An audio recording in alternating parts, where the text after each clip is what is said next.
नाज़रीन, अमरीकी सदर डोनाल्ड ट्रंप दावा कई आहे त हमास गज़ा में जंगबंदी मुआहिदे जे कुछ शर्तनि ते इतफ़ाक़ करे वरितो आहे। पंहिंजे बयान में अमरीकी सदर चयो आहे त हमास गज़ा में मुस्तक़िल अमन लाइ तयारु आहे। मामला ते कया पिया वञनि, इसराइल फौरी तौर ते हमला रोके, यरगुमालिन जी आज़ादी खे यकीनी बणाए वञे। डोनाल्ड ट्रंप जो वधीक चवणु आहे त अॼु वॾो ॾींहुं आहे। इन्हनि मुल्कनि जो थोराइतो आहियां जिन इन कम में मदद कई। सभई जंग जे ख़ात्मे ऐं अमन लाइ मुतहद हुआ। सभिनी सां इंसाफ़ कयो वेंदो।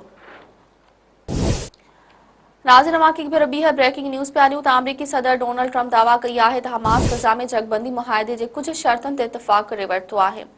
पंहिंजे बयान में अमरीकी सदर चयो आहे त हमास गज़ा में मुस्तक़िल अमन लाइ तयारु आहे। मामला ते कया पिया वञनि, इसराइल फौरी तौर ते हमला रोके, यरगुमालिन जी आज़ादी खे यकीनी बणाए वञे। डोनाल्ड ट्रंप जो वधीक चवणु आहे त अॼु वॾो ॾींहुं आहे। इन्हनि मुल्कनि जो थोराइतो आहियां जिन इन कम में मदद कई। सभई जंग जे ख़ात्मे ऐं अमन लाइ मुतहद हुआ। सभिनी सां इंसाफ़ कयो वेंदो।